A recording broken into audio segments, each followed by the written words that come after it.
ये श्लोक में बड़ा ही सुंदर एक सिद्धांत के ऊपर डिस्कस किया गया है कि ये जो हिरण्याक्ष है ये भगवान को पकड़ने की कोशिश कर रहा है। जब असुर ने देखा कि उसकी माया शक्ति विलुप्त हो गई है, तो वह एक बार फिर श्री भगवान केशव के सामने आया और उन्हें रौंद देने की इच्छा से, ये वर्ड याद रखिए, हम बाद में यूज करेंगे, रौंद देने की इच्छा से तमतमाते हुए अपने बाहुओं में भर कर उनको जकड़ लेना चाहा, उनको जकड़ लेने की कोशिश की। लेकिन फिर क्या हुआ? किंतु उसके आश्चर्य का ठिकाना न रहा जब उसने भगवान को अपने बाहुपाश से बाहर खड़े देखा। तो ये जो असुर है हिरण्याक्ष, ये भगवान को पकड़ने की कोशिश कर रहा है। कैसे? अपने बल पर। और उसको लगा कि उसने भगवान को पकड़ लिया, लेकिन नहीं पकड़ पाया। और कैसा हो गया? आश्चर्यचकित हो गया। अतः श्री कृष्ण नामादि न भवेद ग्राह्यम इंद्रिय, इंद्रियों के द्वारा हम भगवान को नहीं पकड़ सकते। हम सोच सकते हैं अरे भगवान तो इधर ही हैं, लेकिन फिर भी हम भगवान को नहीं पकड़ सकते। और यहाँ पे हम देख रहे हैं कि इस असुर का, हिरण्याक्ष का क्या एटीट्यूड है।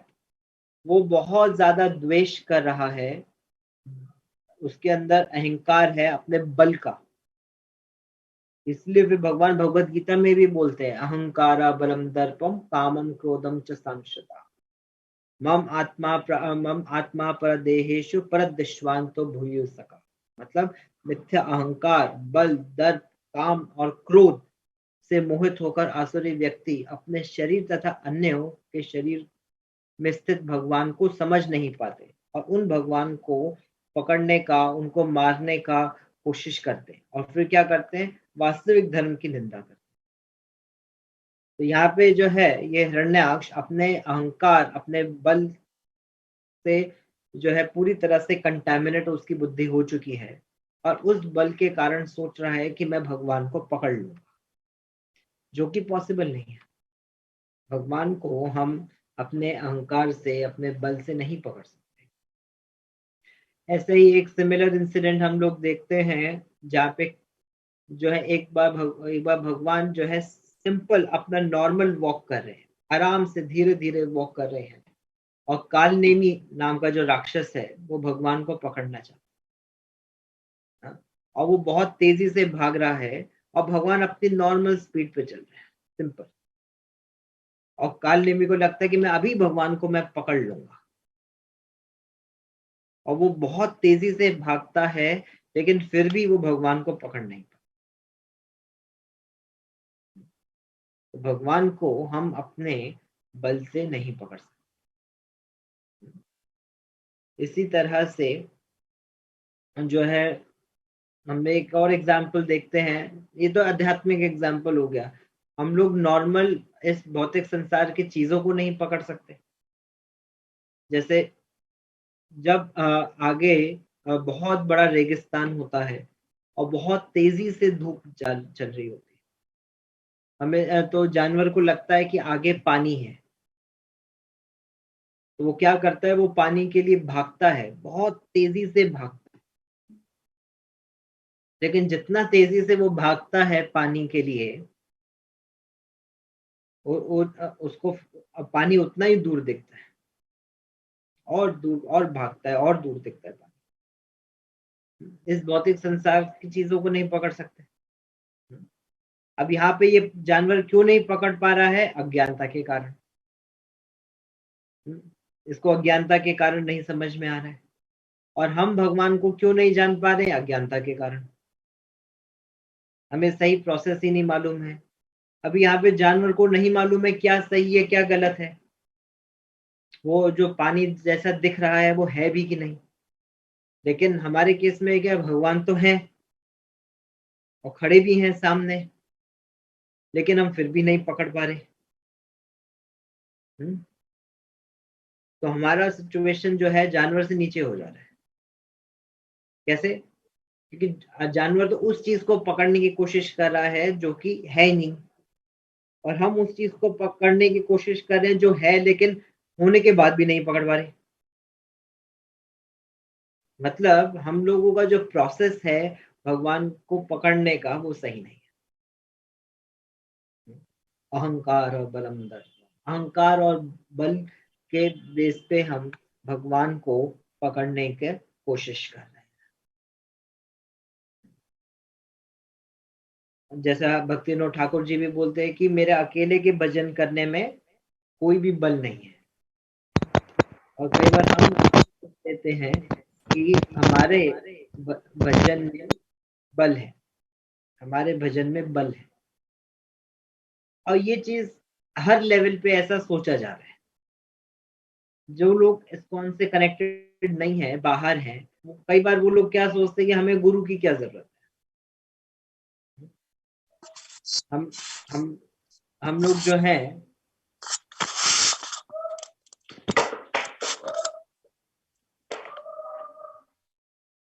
हम लोग जो है अपने लेवल पे भक्ति करेंगे। हाँ, इतना तो वो क्या करते हैं, अपनी तरफ से कुछ इमेजिन करते हैं, कुछ गाने गा लेंगे, कुछ उनके मन में इमोशंस होंगे, कुछ अच्छा भाव हो सकता है, लेकिन क्या बिना किसी प्रॉपर प्रोसेस के भगवान को पकड़ पाएंगे? नहीं पकड़, पॉसिबल ही नहीं है। उन हम फिर ऐसे सिचुएशन में भक्ति क्या हो जाती है, एक फील गुड फैक्टर हो जाती है, अच्छा लगने वाली चीज हो जाती है। भाई भक्ति करने से अच्छा लगता है, तो इस अच्छे लगने की चीज को लोग भक्ति मान लेते हैं। और फिर भावुकता के कारण जो है उनको उनको कुछ कुछ अपने लेवल पे रियलाइजेशन भी आते हैं कि आज भगवान उनके सपने में आए, आज मुस्कुरा रहे हैं, आज ये कर रहे हैं, वो कर रहे हैं। लेकिन फिर ओवरऑल क्या होता है, बड़े तो उनके अंदर इच्छाएं तो भौतिक ही अभी भी, और संसार की चीजों में ही आ सकते हैं। संसारिक भौतिक प्रकृति प्रगति को ही प्रगति मान बैठे हैं। तो इम्प्रूव, तो ये भक्ति क्या है? नहीं है भक्ति। ये तो चलो बाहर की बात हो गई। अगर हम अंदर की भी बात करें, तो अंदर भी हम अगर सोचेंगे कि भाई मैं हरि नाम का जप करूंगा, मैं बुक्स पढ़ूंगा, मैं सेवा करूंगा, मैं ये करूंगा, मैं ये करूंगा, अगर मैं करते हुए चलेंगे आगे, तो फिर हम लोग भगवान को पकड़ पाएंगे? नहीं, पॉसिबल ही नहीं है। क्यों? क्योंकि हम लोग जो है अभी भी अपने ही पावर के ऊपर, अपने ही बल के ऊपर डिपेंड कर रहे हैं। तो ये भी तो अहंकार हो गया, अहंकार बलम दर्पम, ये भी अहंकार हो गया। इसीलिए जो है हम लोग चैंटिंग करते हैं गुरु की आज्ञा से, रीडिंग कर रहे हैं गुरु की आज्ञा से। किस तरह, इसलिए हम लोग जो है प्रभुपाद के अनुगत होके हम लोग बुक्स पढ़ रहे हैं। हम लोग सेवा कैसे कर रहे हैं? जिस तरह से हमारे जो सीनियर्स हैं हमें बता रहे हैं, उसके हिसाब से सेवा कर रहे हैं। हम अपने अपने मन से नहीं कर रहे। और जब जब हम इस प्रोसेस को अपने मन से करते हैं, तब तक हम लोग इस प्रोसेस को करने के बाद हम लोग एग्जॉस्ट हो जाते हैं। कई बार हमारे साथ होता है कि हमने काफी टाइम सेवा कर ली, फिर हम लोग एग्जॉस्ट हो जाते हैं, फिर हमारा कॉन्शियसनेस भी खराब होने लगता है। हम्म, और कुछ करने का और सेवा करने का मन नहीं करता। हम्म, क्यों नहीं कर रहा? इतने भगवान के, हम तो भगवान की सेवा कर रहे थे, फिर उसके बाद ऐसी चेतना क्यों आ रही है? ऐसी चेतना इसलिए आ रही है क्योंकि हमने सेवा अपने से सीनियर्स के अनुगत होके नहीं करी, प्रॉपर तरीके से नहीं करी। नहीं तो जब हम भगवान की सेवा कर रहे हैं तो हमारी आध्यात्मिक पावर तो बहुत ज्यादा बढ़ जानी चाहिए थी। तो हम लोग और डाउन क्यों फील करते, ज्यादा सेवा हो जाती है तो? क्योंकि अभी हमने सीनियर्स के अनुगत होके नहीं किया। हमारा कई बार 16 माला करने के बाद और माला करने की इच्छा क्यों नहीं होती? या ध्यान, जब हम 16 माला ही कर रहे हैं तो उसको ज्यादा सुनने की इच्छा क्यों नहीं होती है? ये बात सुनते हुए कि हरि नाम को सुनना चाहिए, फिर भी हमारा हरि नाम को सुनने की इच्छा क्यों नहीं हो रही है? क्यों उस समय इधर उधर मन भाग रहा है? क्योंकि हम लोग भगवान के ऊपर डिपेंड होके जप नहीं कर। हम लोग सोच रहे हैं कि मैं खुद जप कर लूंगा। हम कई बार इस चीजों को कहते नहीं है, हम लोग कहते नहीं है, बट हमारे एक्टिविटीज इस तरह की होंगी कि ये वाली बात आ जाए। नहीं तो हम तो भगवान के नाम का जप कर रहे हैं, जो भगवान से पूरी तरह से अभिन्न है, हाँ, जिसमें भगवान ने अपनी पूरी शक्तियां डाल रखी हैं। और ऐसे नाम को जप करने के बाद भी हमारा मन क्यों डिस्टर्ब हो रहा है? इसका मतलब हम लोग भगवान को अपनी शक्ति से पकड़ने का कोशिश कर रहे हैं, लेकिन बल किसका है? हमारा खुद। तो नहीं पकड़ पाएंगे। तो ऐसे में पकड़ पाना बहुत मुश्किल है, बहुत मुश्किल क्या, नामुमकिन है। इसीलिए क्या बोला गया एक जगह पे, एक वैष्णव आचार्य क्या बोलते हैं, आमार निताई में लेना, भोला मन गौर में लेना, सारा गाय माखिला तिलक गौर में लेना। हाँ, क्या कह रहे हैं कि ये हे चंचल मन, मेरा संपूर्ण शरीर पवित्र तिलक से सुशोभित है। मैंने अपने सारे के सारे शरीर के ऊपर 12 तिलक भी लगा लिए हैं, लेकिन पूरे शरीर को तिलक लगाने के बाद भी गौरांग महाप्रभु की प्राप्ति नहीं होगी, चैतन्य महाप्रभु की प्राप्ति नहीं होगी, यदि हमारा मन जो है पूरी तरह से मलिन नहीं होगा। हम एक्सटर्नली प्रोसेस को जितना मर्जी एक्सेप्ट कर लें, लेकिन जब तक इस प्रोसेस को इंटरनली एक्सेप्ट नहीं करेंगे गुरु की शरण लेते हुए, तब तक हमारा मन भगवान का भक्ति में नहीं लगेगा। फिर हम चाहे एक्सटर्नली कितने भी सालों से जुड़े। जैसे एक बार मैं जो है हरिद्वार गया था, तो हरिद्वार में हम लोग नहा रहे थे गंगा जी में। तो नहाते हुए मैंने गंगा जी में से एक पत्थर बाहर निकाला। तो वो पत्थर जो है बहुत ठंडा था, वो बहुत गीला गीला तो था ही क्योंकि पानी में था। मैं उस पत्थर को अपने साथ ही लेके आ गया। मेरे को बड़ा अच्छा लगा था, बड़ा सुंदर सा पत्थर था। तो फिर मैं बाद में उस पत्थर के बारे में सोच रहा था कि ये जो पत्थर है, इतने समय से ये पानी के अंदर है, लेकिन इस पत्थर के अंदर ये पूरी तरह से सूखा हुआ है। एक्सटर्नली ये पत्थर गीला है और सालों से पानी के अंदर पड़ा है, लेकिन अंदर से ये पूरी तरह से सूखा हुआ है। इसने पानी को अपने अंदर जाने नहीं दिया। वैसे ही अगर हम भगवान की भक्ति कर रहे हैं और एक्सटर्नली हम लोग मंदिर में आ रहे हैं, रेगुलर प्रोग्राम अटेंड कर रहे हैं, लेकिन इस चीज को हम अपने अंदर जाने नहीं दे रहे, इंटरनली चेंज लाने नहीं दे रहे हैं, तो फर्क नहीं। फिर हम ऐसे में कितने मर्जी साल तक रहें, ज्यादा कुछ फर्क नहीं पड़े। इसीलिए जो भाव है तृणादपि सुनिचेना का, तृणादपि सुनिचेना तरोरपि सहिष्णुना, अमानी ना मान देना, ये इंटरनल भाव है। तृणादपि सुनिचेना, ये एक्सटर्नल नहीं है, ये इंटरनल चीज है। तो क्या ये इंटरनलाइज ये चीज हो रही है कि नहीं हो रही है? तृणादपि सुनिचेना तरोरिव सहिष्णुना, ये एक्सप्रेस करने की चीज नहीं है, ये इंटरनलाइज करने की चीज है। अमानी ना मान देना, क्या मैं अमानी हो रहा हूं कि मेरे अंदर रिस्पेक्ट प्राप्त करने की इच्छा है? और इन 4 चीजों का रिजल्ट है कीर्तनीय सदा। इन 4 चीजों का रिजल्ट है। तो इस प्रोसेस को जब हम पकड़ेंगे, तब भगवान तो हमारे कंट्रोल में आएंगे, हम भगवान को पकड़ पाएंगे। नहीं तो हिरण्याक्ष क्या कर रहा है, इतना शरीर से ताकतवर है, हट्टा कट्टा है, और भगवान को पकड़ने का कोशिश कर रहा है, लेकिन पकड़ नहीं पाएगा। उसको लगा कि मैं पकड़ लूंगा, लेकिन नहीं। क्या हो रहा है? अहंकार बलम दर्पम। अब उसके केस में और हमारे केस में डिफरेंस क्या है? वो जो है पूरी तरह से उसके मन में ईर्ष्या और द्वेष है। हमारे मन में भी ईर्ष्या द्वेष है, लेकिन थोड़ा बहुत अनुकूल भाव भी है। और जो थोड़ा बहुत जो अनुकूल भाव है, उस थोड़े से अनुकूल भाव की वजह से हमें भक्ति में रियलाइजेशन आ रही है। वो जो थोड़ा सा अनुकूल भाव है, जिसके कारण हम भगवान की भक्ति कर रहे हैं, उसके कारण हमें देखिए कितना रियलाइजेशन आता है। तो सोचिए अगर हम पूरी तरह से अनुकूल होके भक्ति करने लगेंगे तब क्या हो जाएगा। 100% जब अनुकूल हो जाएंगे तब क्या होगा। अभी तो हम अनुकूल नहीं है, अभी तो हमारे मन में भोग ऐश्वर्य प्रसक्ता नाम वाली सिचुएशन है। भोग और ऐश्वर्य में बहुत ज्यादा आसक्ति है। फिर भी भगवान के लिए थोड़ा सा तो है जिसके कारण हम कर पा रहे हैं।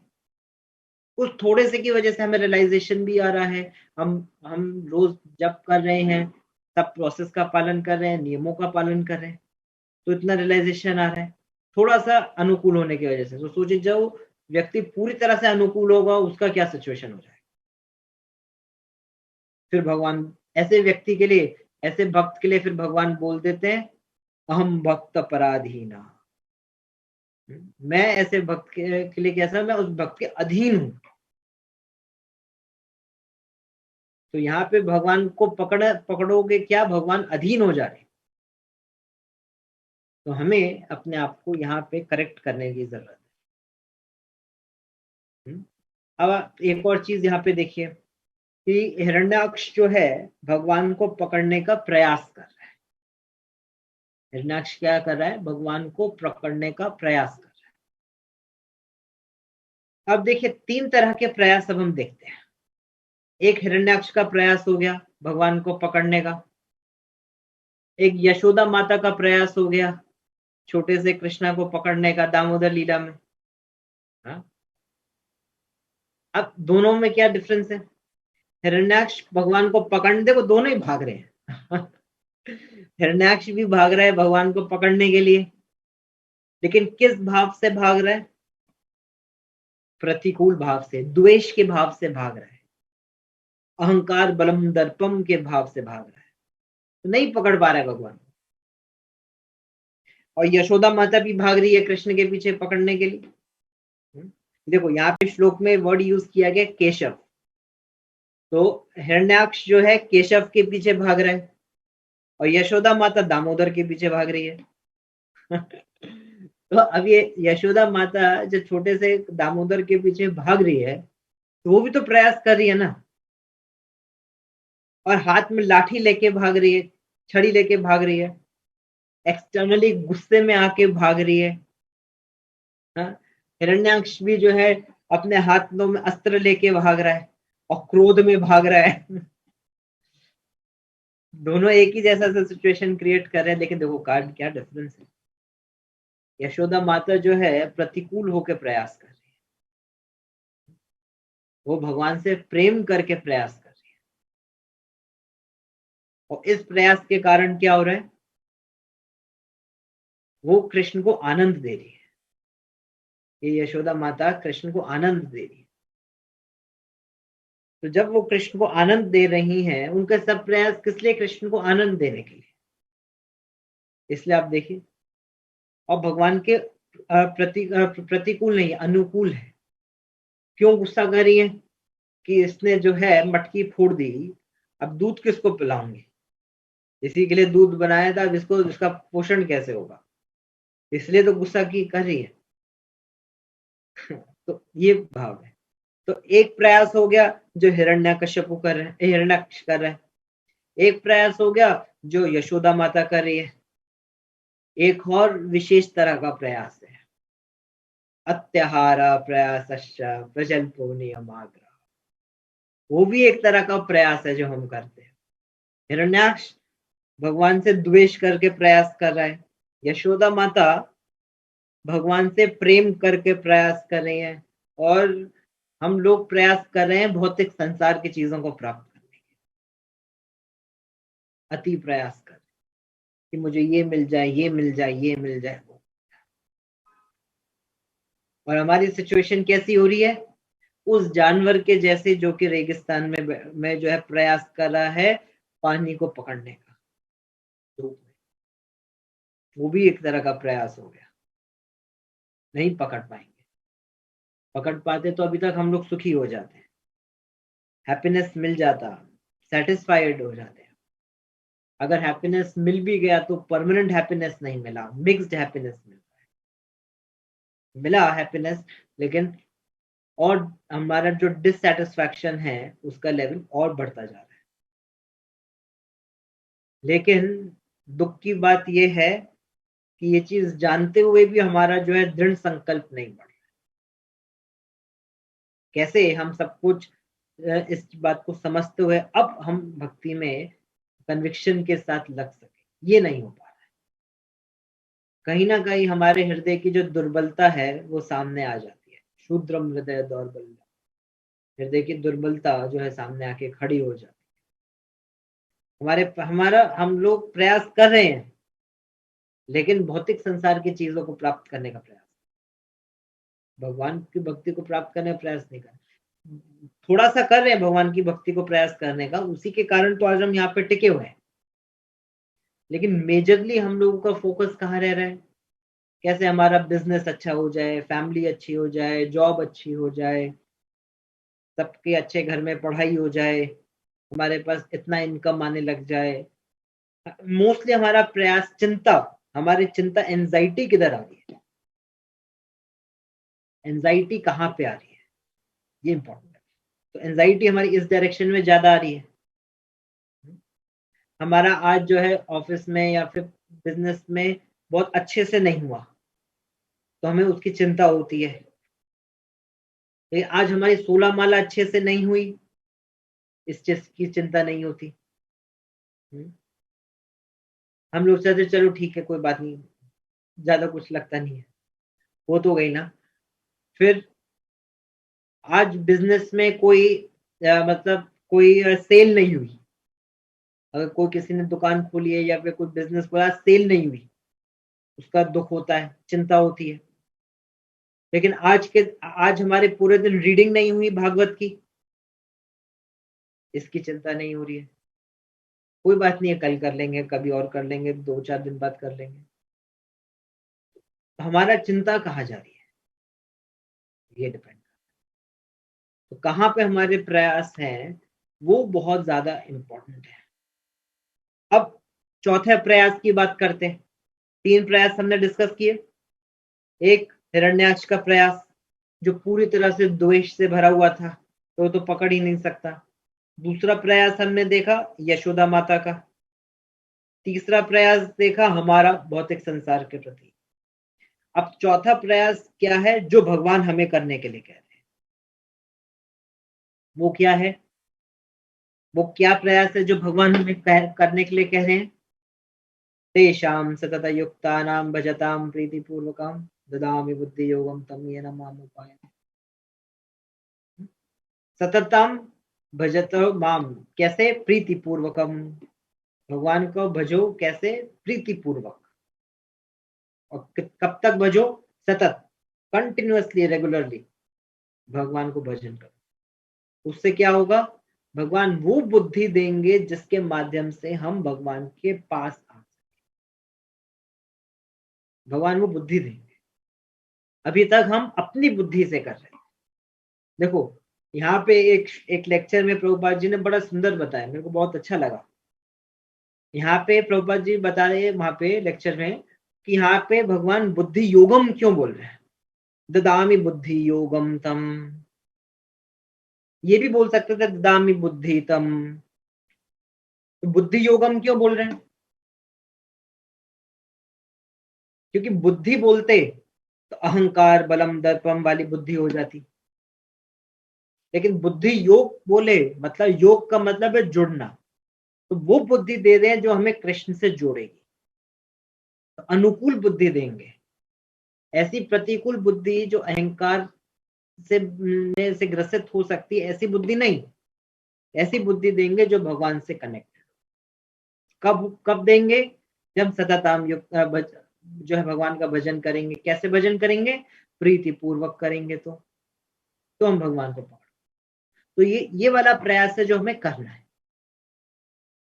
कैसे? भगवान पे डिपेंड होके, भगवान की कृपा पे डिपेंड होके करना है।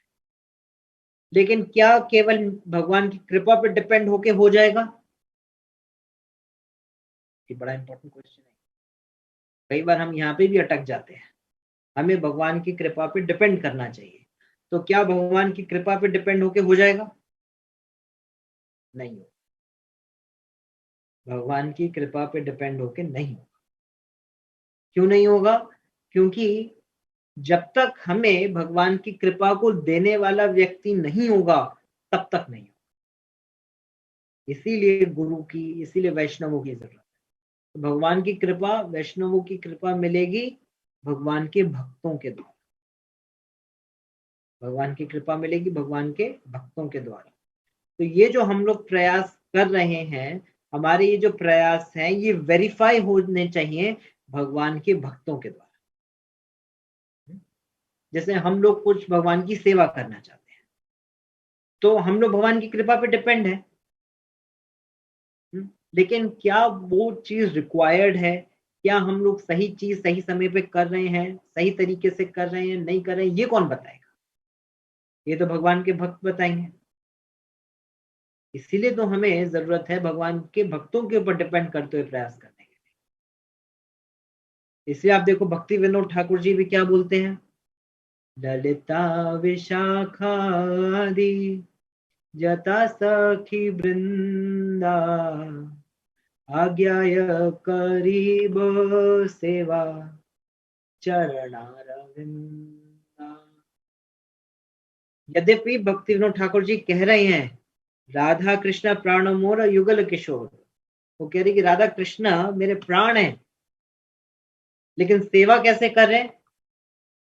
ललिता विशाखा से आज्ञा मांग के चरणारविंद का सेवा कर रहे हैं भगवान के। ऐसे नहीं करे कि चलो चलो सब साइड हटो, मैं और कृष्ण हमारे बीच में कोई नहीं आएगा और हम सेवा करेंगे। अब देखिए ये भजन भी जो है, यहाँ पे चैतन्य, यहाँ पे भक्ति विनोद ठाकुर जी जो है वो इधर लेवल पे बात नहीं कर रहे हैं, भक्तों के पार्षद की नहीं बात कर रहे हैं, ये राधा कृष्ण की लीला की बातें कर रहे हैं। मतलब इस भजन में वो अपने आध्यात्मिक स्वरूप में स्थित होके वो वाला भजन लिख रहे हैं। तो वहां पे आध्यात्मिक स्वरूप में स्थित होके क्या कंडीशनिंग होगी, मतलब क्या किस तरह से सेवा कर रहे हैं, उस गोलों के में रहते हुए वाली चीज का वर्णन कर रहे हैं।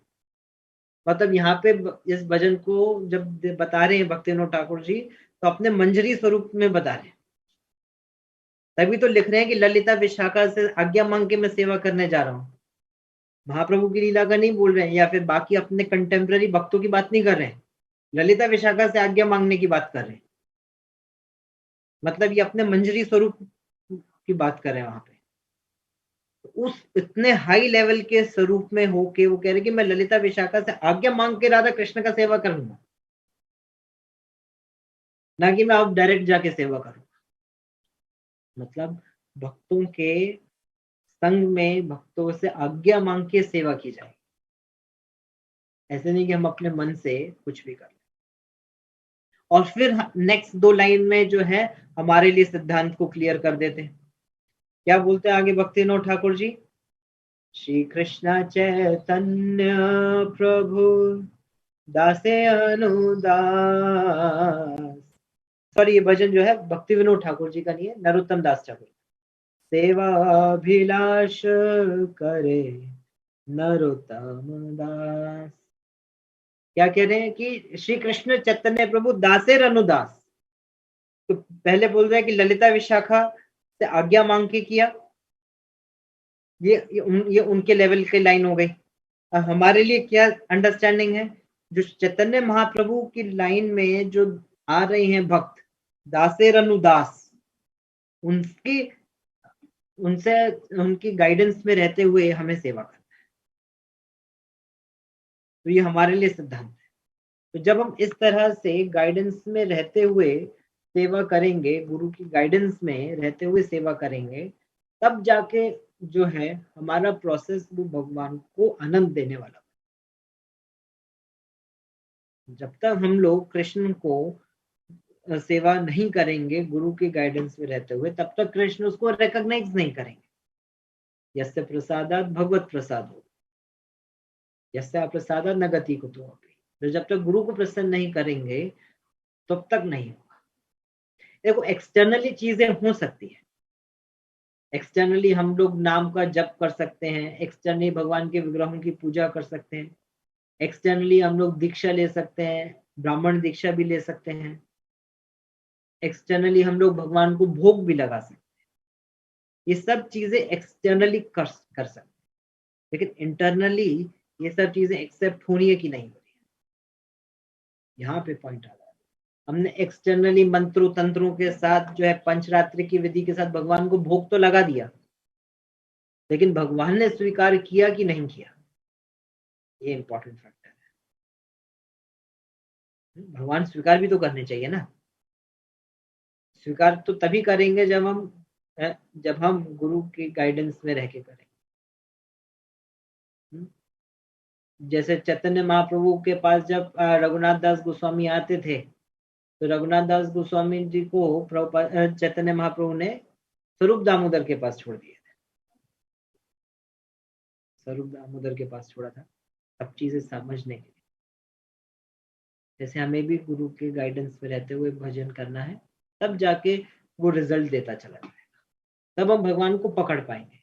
नहीं तो ये हिरण्याक्ष के जैसे हो जाएंगे कि हम अपने प्रयास से पकड़ने का कोशिश किए लेकिन नहीं पकड़ पाए, फिर धीरे धीरे हमारा जो कन्विक्शन है वो कम हो जाएगा। हम पूरे हिरण्याक्ष नहीं बन जाएंगे, बट हमारा कन्विक्शन कम हो जाएगा। फिर कुछ लोग होंगे फिर भक्ति छोड़ देंगे, फिर कुछ लोग जो है भक्ति करेंगे बट उतना फर्क नहीं आएगा, मतलब भक्ति में एग्जिस्ट करेंगे, कर रहे हैं या नहीं कर रहे हैं, हो रहा है ठीक है, नहीं हो रहा है ठीक है वाली सिचुएशन। तो कन्विक्शन तभी स्ट्रांग होगा जब हम रिजल्ट देखेंगे सामने, जो कर रहे हैं उसका रिजल्ट सामने दिखना चाहिए ना। तो रिजल्ट कब आएगा, जब गुरु की गाइडेंस में रहेंगे, क्योंकि प्रत्यक्ष प्रोसेस है तो रियलाइजेशन भी आएगा। इस तरह से करेंगे तो आगे बढ़ेंगे। Well stop here. अगर किसी का